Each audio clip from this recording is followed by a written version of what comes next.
인테리어 때문에 몰딩을 적게 하시거나 아니면 아예 안 하시는 사례들이 많이 늘고 있는데 안 하면은 뭐가 좋고 안 좋고 그런 게 있을까요? 물론 있죠. 기능적으로 좋고 안 좋은 거와 심미적으로 좋고 안 좋은 것들 나눌 수 있고요. 물론 그거에 따른 시간과 비용 차이 그리고 현장 여건에 따라서 유지 성능이 될 수 있느냐 없느냐 이제 이런 것까지 좀 볼 수가 있게 되는데 무몰딩이랑 비슷한 것들이 요즘 인테리어 시장에 많아요. 뭐 히든도어, 뭐 젠다이 졸리컷, 라인 조명, 뭐 신발장 간접 조명, 뭐 되게 다채롭게 등장을 해요. 그래서 인테리어 수준이 많이 올라갔다. 요즘에는 좀 그렇게 얘기를 하는데 이게 어차피 패션처럼 유행이에요. 10년 전에 무몰딩이 됐다가 마이너스 몰딩이 됐다가 다시 또 돌출이 됐다가 하는데 실제 무몰딩을 하는 이유는 해놓고 나면 심플하고 넓어 보이고 되게 시야가 되게 맑아요. 그게 최대 장점이에요. 최대 단점은 비용이 좀 많이 올라간다라고 이제 이야기를 드리고 싶은데 이걸 시도해보지 않았거나 처음 들으시는 분들 이럴 거예요.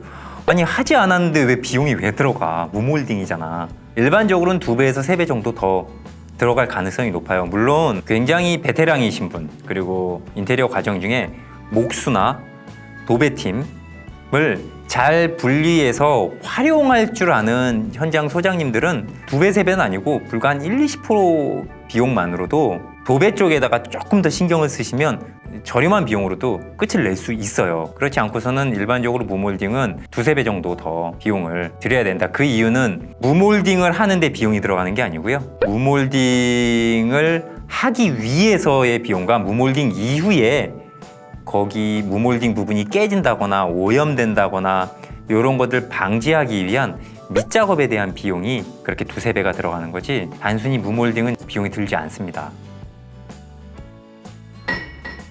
저는 뭐 개인적으로 몰딩을 거주 공간에서는 하시는 걸 추천드리고 싶어요. 그 이유는 청소도 불편하고요. 오염되는 거를 닦아내는 것도 좀 어렵고 시공상 우리가 몰딩을 많이 쓰는 데가 천정과 벽체가 만나는 곳, 바닥과 벽체가 만나는 곳, 문과 벽이 만나는 곳, 돌출된 모서리라던가 이런 부분 이제 많이 사용을 하는데 일반적으로 건축 인테리어 용어로는 재료 분리를 시켜야지 돼요.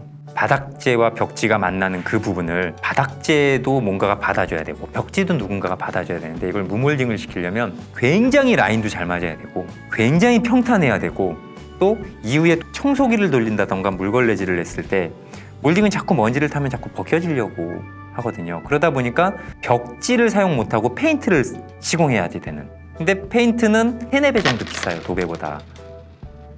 물론 대충 하면 더 쌀 수도 있죠. 그냥 대충 이렇게 막 바르면. 근데 일반적으로 우리가 도장이라고 하는 페인팅은 벽지에 비해서 3-4배가 비싸기 때문에 무몰딩을 하기 위해서 벽지를 하면 무조건 나중에 하자 보수 벽지 보수를 해줘야 되는 상황이 벌어질 것이고 그걸 안 하기 위해서 페인트 작업을 하려면 훨씬 더 평탄화되고 페인트 자체의 비용이 증가되는 선택을 해야 되기 때문에 무몰딩 수준으로 감으로써 나머지 인테리어적인 건축 요소도 다 업그레이드를 시켜야지 되는 게 돼버리고 무몰딩으로 돌출이 안 됐기 때문에 문틀도 벽이랑 같이 일자로 맞춰줘야 되고 우리가 흔히 집의 거실을 생각하면 등조차도 돌출되지 않고 무몰딩처럼 매립돼서 천정이랑 같이 맞추고 그러니까 무몰딩만 바꾸고 딴 걸 안 바꾸면 무몰딩이 잘 티가 또 안 나요. 그러니까 무몰딩을 하기 위해선 실제 10배까지도 비용이 더 들을 수가 있습니다. 인테리어 수준을 맞추다 보면 무몰딩은 심미적인 효과가 큰 거기 때문에 기능적으로는 효과는 거의 없다.